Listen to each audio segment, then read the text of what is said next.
O portal Engenharia Compartilhada estreia o seu programa para divulgar e debater fatos que envolvem a engenharia e a arquitetura brasileira. De várias formas, essas especialidades profissionais influenciam e definem a nossa qualidade de vida. A qualidade de vida em nossas cidades, a qualidade de vida em nossas casas, nas ruas, no ambiente de trabalho. O nosso foco vai ser diferente do noticiário em geral. Queremos falar da engenharia que está na origem das ações dessas empresas de engenharia que fazem a construção da infraestrutura nacional. Queremos falar de pessoas, do conhecimento técnico e que elas colocam à disposição da sociedade para construir edifícios, sistemas de água, centrais de energia, estradas, pontes, ferrovias e mais uma série de construções que permite que todos nós tenhamos uma vida um pouco mais confortável. Sendo assim, Engenharia Compartilhada começa agora. Conheça os nossos convidados.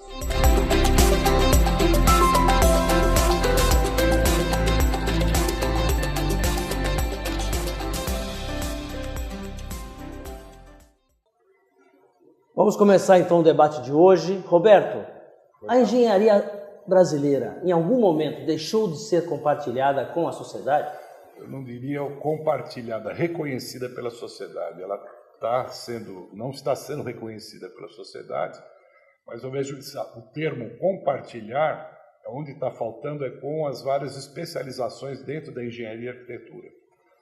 Ou seja, você tem, para executar uma obra, seja uma residência, um edifício, um galpão industrial, uma indústria, os especialistas são engenheiros mecânicos, eletricistas, elétricos, e há um projeto e as instalações podem gerar interferências com a parte estrutural, arquitetônica. Então, no projeto ele tem que ser muito bem valorizado e elaborado para que na obra não haja improvisos.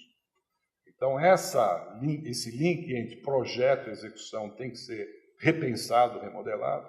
E aí que a gente fala o compartilhar. Compartilhar no sentido de, na formação do engenheiro arquiteto, há especializações e tem que se trabalhar em conjunto. Então, tem que haver um diálogo. Eu tenho que me posicionar, por exemplo, sentar na sua cadeira como entrevistador e eu, como entrevistado, também trocar de posições para que a coisa seja o mais harmônica possível. Ou seja, o que você está dizendo é que, antes de compartilhar com a sociedade, os próprios agentes da cadeia do mundo da construção precisariam compartilhar melhor os seus conhecimentos. Perfeito. Agora, a sociedade, de alguma forma, Mário, ela perdeu os vínculos com esse conhecimento. A gente admirava muito os arquitetos, os grandes arquitetos. A gente chegou a admirar as grandes realizações da engenharia brasileira, as grandes barragens, os viadutos, a ponte Rio-Niterói, foram realizações. Por que a sociedade perdeu este encanto? Eu acredito que o resultado do esforço de engenharia e de arquitetura, ele vai ao encontro da vida, vai ao encontro do indivíduo, vai ao encontro, portanto, da sociedade. À medida em que a sociedade como um todo não perceba que a qualidade de vida está sendo modificada para melhor pelo envolvimento desses conhecimentos de engenharia e arquitetura, é claro que a sociedade vai deixar de reconhecê-las, né? Ou de colocá-las no patamar onde já estiveram. Trens que atrasam, estradas esburacadas, colapso de fornecimento de energia, né? Tudo isso mexe com a vida das pessoas e tudo isso vai na conta de débito da engenharia e da arquitetura, né? Então nós precisaríamos ter serviços de melhor qualidade, seja para a produção, seja para a vida das pessoas, para que esses campos de conhecimento pudessem ser realmente valorizados e reconhecidos pela sociedade. Agora, esses problemas que você falou de falta de energia, a água, que nós tivemos um problema sério de abastecimento aqui em São Paulo recentemente, você acha que os jornalistas perderam a oportunidade de explicar melhor para a sociedade a origem desses problemas? Porque há um esforço enorme de você captar a água lá na barragem, fazer um tratamento para ela, até chegar na torneira. Por que será que nós perdemos essa conexão? Nildo, você que é jornalista com tantos anos de experiência, Nós paramos de contar a história correta para a sociedade? Eu acho que há um viés aí que talvez não seja esse, né? É uma questão de análise, né? A questão que houve em São Paulo, há respostas do governo, e essas respostas do governo nem sempre batem com as questões levantadas pelo consumidor e pela sociedade. Tem que haver um ponto, tem que haver uma inflexão, um ponto de encontro, tem que haver um esforço maior por parte dos jornalistas que trabalham nessa área, no sentido de explicitar uma coisa e outra. Até onde vai os interesses do governo? Eu não diria camuflar ou dissimular, mas de não mostrar aquilo que efetivamente está ocorrendo, e o esforço do jornalista tem que mostrar aquilo que efetivamente está ocorrendo. Ou seja, os jornalistas precisam também mostrar alguma coisa do lado bom da engenharia, porque o que sai nos jornais, o que sai nas revistas, são as coisas ruins sobre os processos de engenharia. Quando há um defeito, quando há um acidente de uma obra, quando há algum problema. Roberto, você acha que é possível, né, falar bem da engenharia na imprensa? A imprensa pode ser estimulada a falar, a contar as histórias de sucesso da engenharia também ou não? Lógico, certo? Existe, como em qualquer profissão, existe o bom ou mal policial, ou político, ou engenheiro, o médico, tá certo? Então, o que eu vejo que a necessidade de, em algum segmento, em uma instituição, né, de estar mostrando o que é feito de bom. O que foi comentado, que eu vejo é o seguinte: existem muitas ações que têm que ser feitas e desenvolvidas na sociedade ou no governo, mas o que a gente vê na nossa casa também, a verba, às vezes você não consegue atingir todas essas necessidades. Então, aqui é uma priorização. E aí entra também infraestrutura. Então, nós temos que ver ali o que é mais trivial ou vital das necessidades e estar concentrando em termos de verba, desempenho, planejamento, engenharia, ou que seja, para efetivamente atacar esses pontos que são mais vitais. Se você vê o transporte, por exemplo, toda a mercadoria vem por rodovia e a infraestrutura, mas será que nós vamos investir nessa infraestrutura rodoviária nova ou manter o que já existe, ou entrar com ferrovia ou modal, ferrovia, hidrovia? Então, veja, tudo isso entra onde? Na vida do cidadão, que é o custo de transporte, que é o custo de um bem, desalimentação, qualquer produto, né, produzido em qualquer setor ou região do Brasil vai ter que ter um transporte até o consumidor. Agora, isso tudo é tarefa da engenharia, suprir, seja ferrovia ou seja rodovia, suprir a sociedade deste instrumento, desta infraestrutura, para que possa baratear a comida, possa baratear o transporte de grão, ou seja, a engenharia tem um vínculo direto com a vida da sociedade. Agora, Mário, você esteve à frente, durante muitos anos, de uma das maiores revistas setoriais. Você acha que as revistas setoriais fazem este papel de alimentar a sociedade com informação para que ela possa discutir melhor qual é a prioridade, se vai construir uma rodovia, uma ferrovia, ou se o transporte aéreo é mais inconveniente? Afinal, como é que estão as revistas do setor da construção? Rubens, as revistas setoriais, como o próprio nome diz, né, elas circulam dentro do próprio setor, infelizmente, né?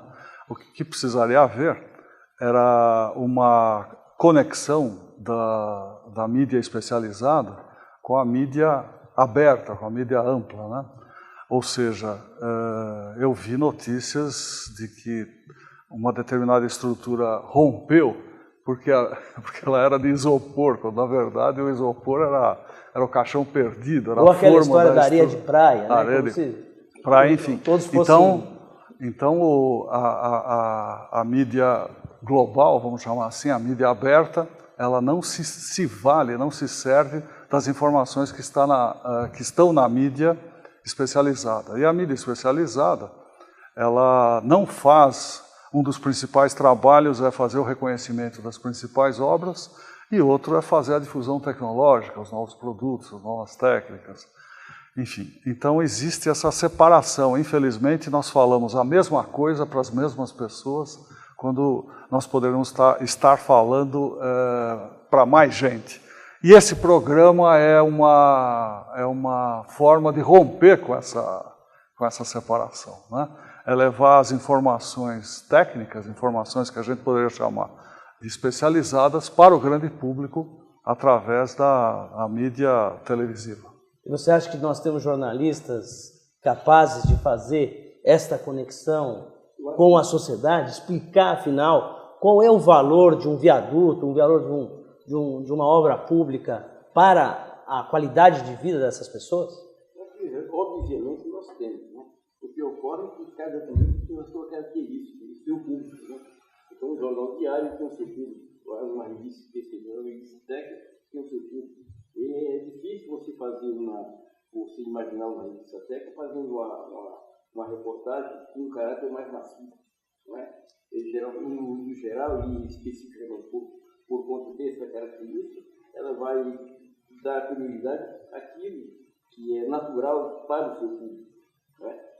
Mas a gente vê, por exemplo, que em alguns casos o jornalismo diário tem favorecido a divulgação de muitos problemas que têm aparecido. No caso de Mariana é interessante. Se não fosse o jornalismo diário combativo, investigativo, talvez nós não tivéssemos o volume de informações que precisaríamos ter ou que precisamos ter em relação a esse problema que aconteceu em Mariana. Você está falando do desastre da barragem de minério, né? Que pouca gente na sociedade sabia como os minérios eles eram, o rejeito dos minérios, do que é minerado, era guardado. Infelizmente, esse acidente de proporções enormes acabou provocando a própria imprensa a tratar do assunto, detalhar, fazer desenho, para que a gente possa compreender. Em função justamente desse raciocínio, é que eu acho que a engenharia compartilhada deve ser divulgada. Por exemplo, não somente em casos semelhantes a esse que aconteceu em Mariana, ou o caso do desastre de Gameleira, né? Mas também a eficácia da engenharia, a importância da engenharia em outras áreas, não apenas o desastre, mas também aquilo que ela tem feito em favor da sociedade. Agora, Roberto, você é professor, você já está próximo de universidades. Você acha que o engenheiro de hoje ele pode se comunicar melhor? Ou seja, ele pode contar algumas histórias para que os jornalistas venham e tragam alguma informação mais interessante para o grande público? O já formado, sim. Tá certo? Com a experiência. O que eu noto, já são 19 anos que eu dou aula no curso de engenharia civil, a falta de relacionamento entre estudantes. No mesmo ano, na mesma sala, as pessoas sentam em blocos individuais, quer dizer, você tem lá 80 alunos, tem 10 de um lado, 15 do outro, não há um convívio. E eu acredito que isso em todos os cursos, tá certo? Um relacionamento. Por quê? Desse grupo de estudantes que estão lá, vão se formar juntos, muitas vezes eles vão ver que no futuro, daqui a uns anos, eles vão se especializar em alguma área, seja cálculo estrutural, ou vai trabalhar em construção, projeto de instalações, só que tudo isso tem que ser interligado. Então, a falta de comunicação, que eu acho que nós temos que vencer. Ou seja, na construção civil, na arquitetura, nós trabalhamos com equipes. E essa equipe tem que saber o valor das pessoas, desde o mais simples, que é o servente, até o engenheiro, que eles fazem parte de um time. É como a Fórmula 1. Dá um exemplo aí mais claro para o ouvinte. Na Fórmula 1, até o auxiliar de mecânico, ou o mecânico que está lá, que só segura um pneu, ou aquece o pneu, solta uma porca, coloca a roda e o carro sai em 3, 4 segundos. Pode ser o melhor piloto, a melhor equipe, escuderia, se não tiver essas pessoas, esse piloto não vai chegar entre os 5 primeiros colocados. Ele podia estar até em primeiro lugar. Parou nessa parada, então, eles são valorizados, são qualificados e treinados. O que falta nós somos os engenheiros responsáveis por essas equipes, às vezes como trabalhador, outras vezes como patrão, né, empresário, fazer formar essas equipes com todas essas nuances que saia um produto o melhor possível. Agora, a engenharia brasileira, falta, né? A engenharia brasileira já fez grandes obras, já fez obras que têm reconhecimento internacional, inclusive. Nildo, você poderia citar para nós algumas obras, você que acompanha há mais de 50 anos o setor da construção e da engenharia brasileira, você poderia citar algumas obras que façam que demonstrem para a sociedade como essa atividade, esse conhecimento é importante na vida? Mas eu vou pedir um pouco de paciência para você vai organizando as ideias, que nós vamos chamar um break comercial agora. Em seguida a gente volta com mais engenharia compartilhada.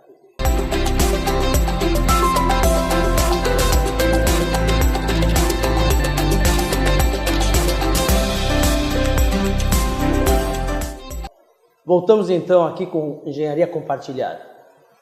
Nildo, antes do comercial eu pedi para você fazer uma relação de obras significativas da engenharia brasileira, para que as pessoas possam lembrar um pouco quais foram as grandes realizações que nós fizemos nessa área. Bem, eu gostaria de citar que os professores nessa área são Roberto, professor, e mais, né?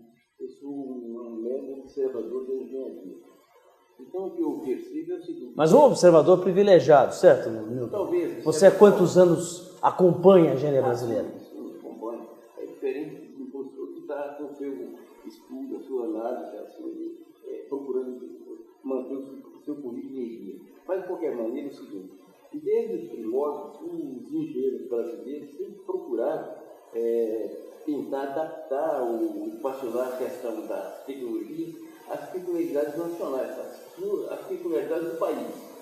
Então, desde que foi feita a primeira hidrelétrica no Brasil, a primeira ferrovia, ou a ferrovia, como foi lembrado aqui, do Barão de Mauá, o Rio Evangelista de Souza, sempre procurou adaptar ou assimilar a tecnologia externa às possibilidades de equacionar uma tecnologia própria no Brasil.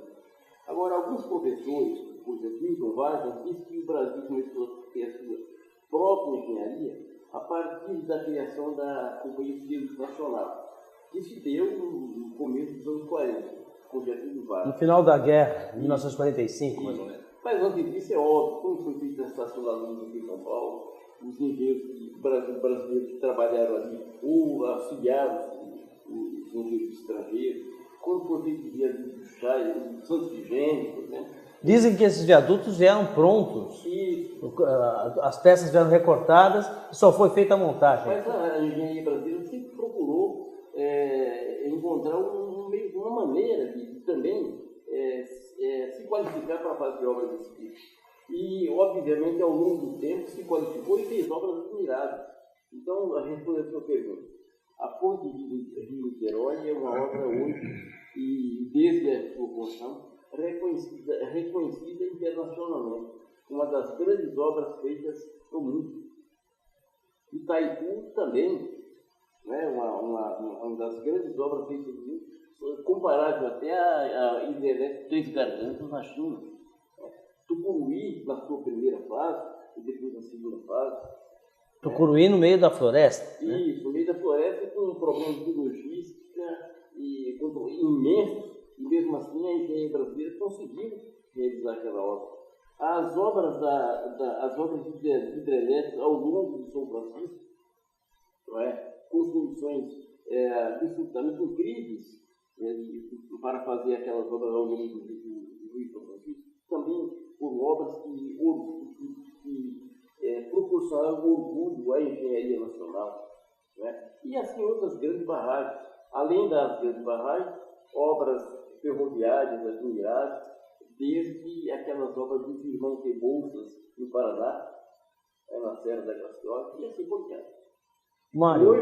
Hoje temos algumas obras de mobilidade urbana muito curiosas e fizeram jus a uma engenharia brasileira absolutamente comparável a outras engenheiras do mundo, por exemplo, o elevado do Joá, no Rio de Janeiro, né? E assim, quando foi feito, por exemplo, o edifício à noite, pelo Emílio Bongar, também esse edifício foi... O edifício à noite fica onde? Fica no Rio de Janeiro. Né? Isso antes, nos anos 40, foi também considerado uma obra notável da engenharia. Agora, Mário, você que é arquiteto, o Nildo nos falou de algumas obras de engenharia, principalmente barragens, obras de portes enormes, a Ponte Rio-Niterói. E a arquitetura brasileira proporcionou algum avanço na engenharia do Brasil e do mundo? Sem dúvida. A construção de Brasília, né, ela é um marco histórico no meio do cerrado, sem estradas, levando tijolos e cimento e aço de avião, né? Quer dizer, a sociedade brasileira dos anos 50, ela deu suporte a esse desafio imenso, né? Muitos dizem que todos os problemas nacionais derivam desse esforço. Não é verdade, né? Mas eu diria que a arquitetura brasileira, através da genialidade dos mestres, dos primórdios da arquitetura moderna brasileira, de 30 para cá, né, Ministério da Educação e Saúde para cá, eles tiveram um reconhecimento internacional, né? E continuam tendo grandes nomes da arquitetura mundial. Exato. Né? E eu acredito, o Nildo acaba de falar, a meu ver, na questão mais importante, que é, não importa onde a tecnologia tenha sido desenvolvida, o que importa é que ela tenha condições de ser adaptada à ecologia, ou às condições culturais, ou às condições econômicas, né? E assim foi com o estilo da arquitetura moderna, que foi perfeitamente adaptado às condições brasileiras, né? E agora, hoje, Roberto, diga. Roberto, nós estamos falando de história, né? Existem grandes obras de engenharia hoje em processo, em construção? Onde estão as grandes obras? Parece que hoje que nós temos muito mais mídia, muito mais possibilidade de divulgação, as obras estão escondidas. Existem grandes obras? Eu até inverto um pouco essa posição. Escutando os colegas aqui, o que eu noto é o seguinte, o que falta, não, além das grandes obras inicialmente, mas o que falta é o histórico. Quer dizer, nós temos lá um período onde existiram grandes profissionais e obras de potencial. Quando o Nildo comenta que os mestres, né, os engenheiros, os especialistas eram estrangeiros, eu me lembro, não é da minha época, foi do meu pai que também foi engenheiro civil, que ele comentava, eu conheci alguns mestres especialistas, mestres de obra, especializados europeus que criaram uma escola para passar esses conhecimentos. Na minha formação profissional, no início de carreira, eu tive realmente professores, além da universidade, que eram pessoas aí de alto conhecimento técnico que exigiram para que eu crescesse. Conhecimentos práticos. Saindo da minha dentro zona das obras. Veja, saindo da zona de conforto. Mesmo na obra do dia a dia, você tem parâmetros de qualidade, qualquer que seja a edificação, seja uma residência.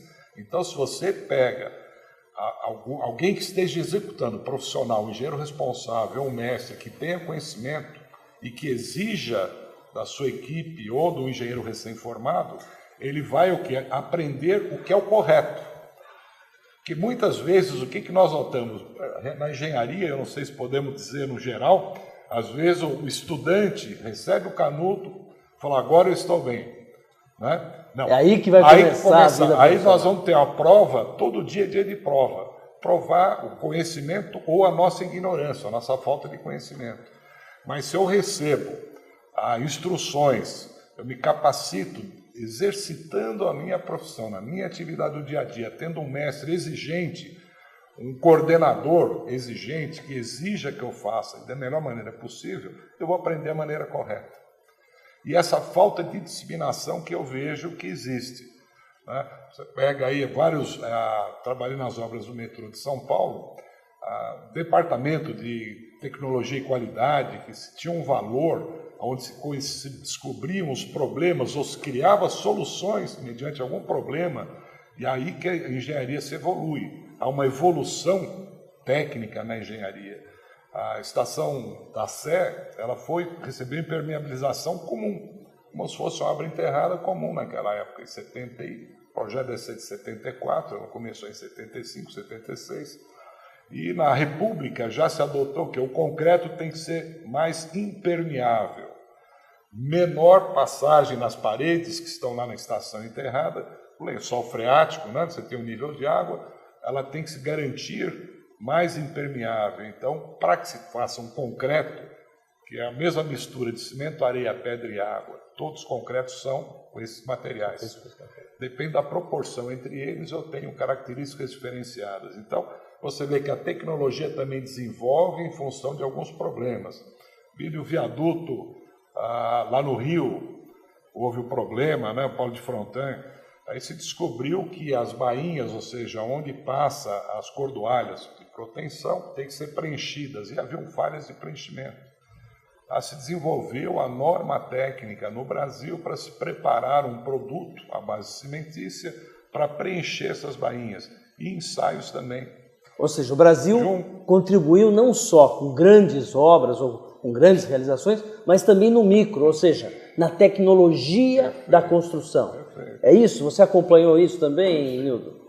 Eu gosto de dizer que nem sempre uma grande obra de engenharia pode ser considerada necessariamente uma boa obra de engenharia. Às vezes, a boa obra de engenharia é uma pequena obra de engenharia. Agora, existem obras que são projetadas, são feitas, e às vezes essas obras não atendem às questões da utilidade, às questões do cotidiano do consumidor. Tem atores que não precisariam ter sido feitos, não deveriam ter sido feitos. Podia ter sido encontrada outra solução nos locais por onde foram construídos esses túneis, por exemplo. Né? Então, uma boa obra de engenharia é aquela que se qualifica pela sua simplicidade e pela sua utilidade.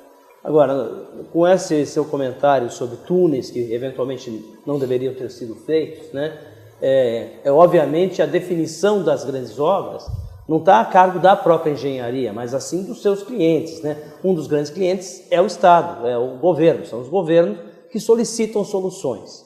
Agora, a gente sabe que essas soluções,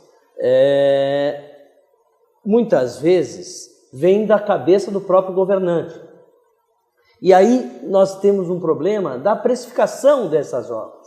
Mário, eu sei que você é especialista nisso, da questão da precificação. O que você poderia falar em termos de cuidado? Nossas obras no Brasil são realmente mais caras do que no resto do mundo?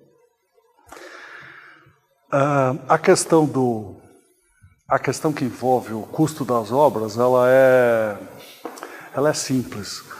Raras são as obras públicas no Brasil em que o preço estimado fique próximo do preço efetivo da obra. Né?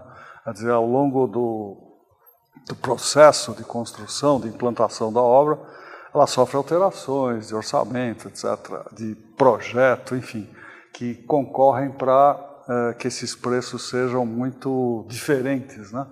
Isso cria um descrédito dentro da sociedade, né?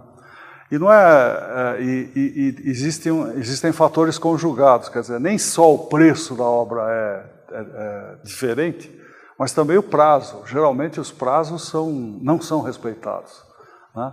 E o prazo não sendo respeitado, isso vai ferir ou vai interferir justamente na vida do cidadão, né? Nós temos obras do metrô paralisadas que interferem vigorosamente no dia a dia de cada uma das pessoas, né? Então existem critérios de engenharia para fazer com que esses preços sejam mais próximos, existem critérios de engenharia para fazer com que o próprio gerenciamento da obra fazer com que o cronograma seja respeitado. O cronograma é o prazo total, as etapas, etc. E, às vezes, por razões não só de engenharia, não só técnicas, tudo isso é alterado, os custos decuplicados, né?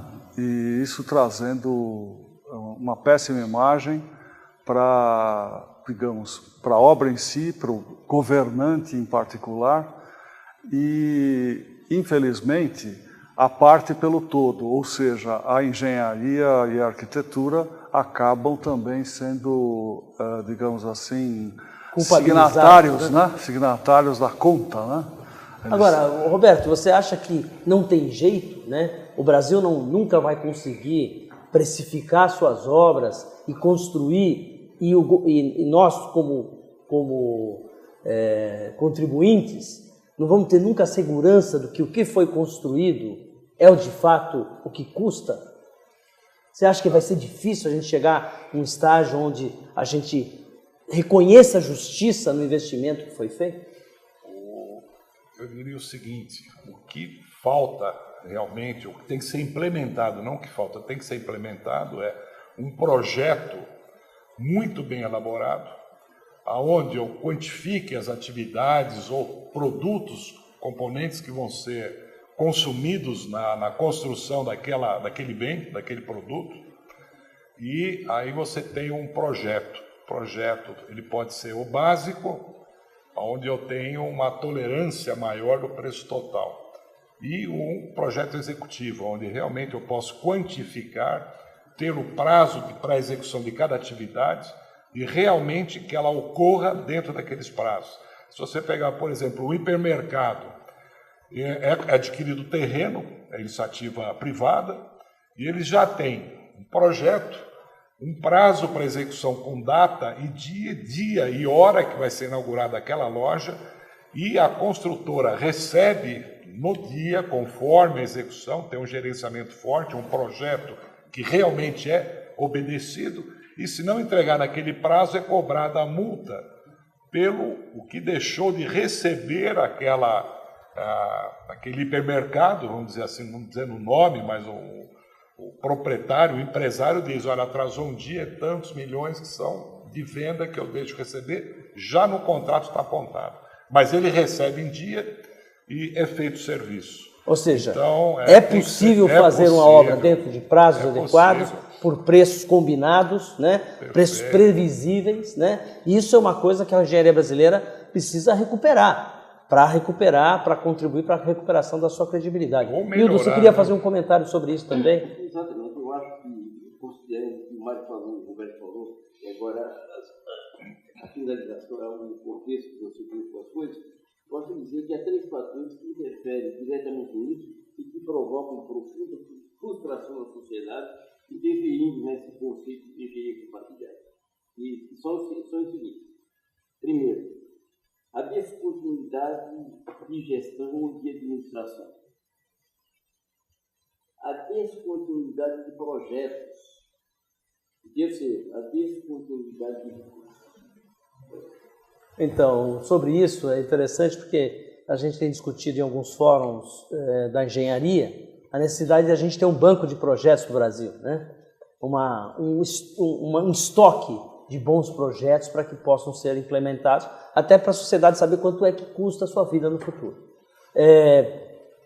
Essa iniciativa de ter um banco de projetos que a sociedade conheça, saiba quais são as prioridades que podem ser definidas pelo gosto do governante naquele momento, mas a gente deveria conhecer quais são as obras necessárias. O que vocês acham disso? Eu peço que vocês façam a última intervenção de cada um, que nós já estamos encerrando o nosso horário aqui. Por favor, Roberto. O que eu noto é o seguinte, a experiência própria até, né? Algumas obras do metrô tinham um projeto, houve uma aprovação, vamos assim dizer, não tinha verba. Então se aguardou já o projeto elaborado, o cronograma, só que demorou para iniciar a obra um prazo de 1 ano, 1 ano e meio. Será que, aí vem uma pergunta, aquela tecnologia, os materiais que foram utilizados, ou o processo de execução, não existe o mais barato? Muitas vezes você nota, aí você vai ter que executar conforme aquela metodologia, ou aquele processo executivo, sendo que nesse intervalo de 2 anos entre a começar a execução já existe uma técnica melhor. e mais barata, com a mesma qualidade, a mesma segurança, algumas situações ocorrem. Então, isso que é importante se imaginar. Podemos ter um banco de estoques do quê? De obras necessárias, os serviços que são necessários nos próximos anos. E eu acho que é muito importante ver se há alguma nova tecnologia que possa o quê? Ser introduzida com a redução de custo.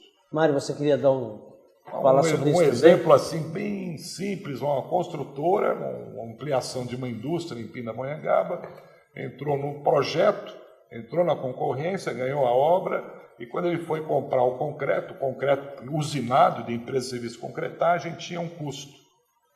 Aí ele conversou conosco e falou, olha, eu vou alugar o equipamento e vou produzir o concreto no canteiro. Isso conseguiu reduzir um saco de cimento por metro cúbico, com concreto de igual qualidade, desempenho, mas sempre com controle tecnológico da engenharia. Exato, com planejamento, controle, especificação do tipo de areia mais adequada. Ou seja, não basta simplesmente decidir rodar o concreto dentro da obra. Não, é preciso fazer com engenharia. Com engenharia, com qualidade. E você imaginar, um saco de cimento que foi produzido, mas deixou de ser usado nesse concreto, sem prejuízo dessa obra, ele pode ser utilizado numa obra social, numa outra edificação. Ou seja, aí entra a sustentabilidade também, que é outro assunto que a gente pode estar conversando. Nos próximos programas. Mário, você queria complementar alguma coisa sobre essa questão? Sim. A impressão que eu tenho é que a minha visão é extremamente otimista, seja pela conjuntura que nós estamos vivendo, né? E principalmente pelo fato de se tirar a engenharia e o setor da construção, a arquitetura também, como responsáveis pelo que ocorre.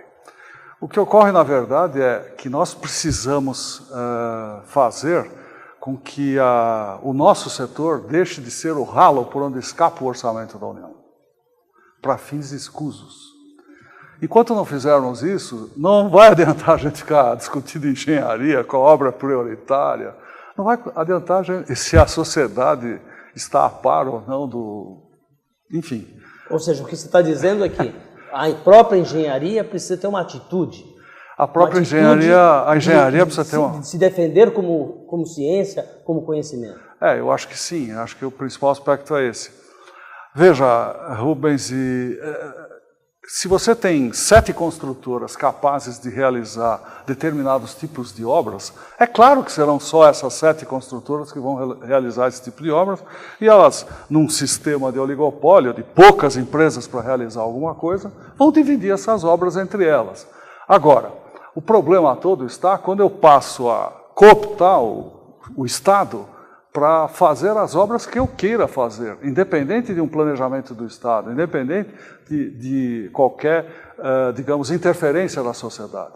Então, eu insisto, enquanto o setor continuar sendo identificado como um ralo por onde escoa o orçamento da União para fins escusos, muito pouca coisa no campo técnico a gente pode fazer. Mário, essa sua contribuição é muito importante nesse momento que todo mundo acompanha o noticiário, mas isso acho que nós vamos ter que trazer para um outro programa, porque é um tema tão sedutor, tão interessante, claro. Porque de fato há uma chance da engenharia deixar de ser talvez o ralo que você está falando e passar a ser um filtro das coisas boas que a sociedade precisa de fato executar. Então nós encerramos aqui o Engenharia Compartilhada e nós voltamos no próximo programa com outro tema interessante para que todo mundo conheça melhor a engenharia e a arquitetura brasileira.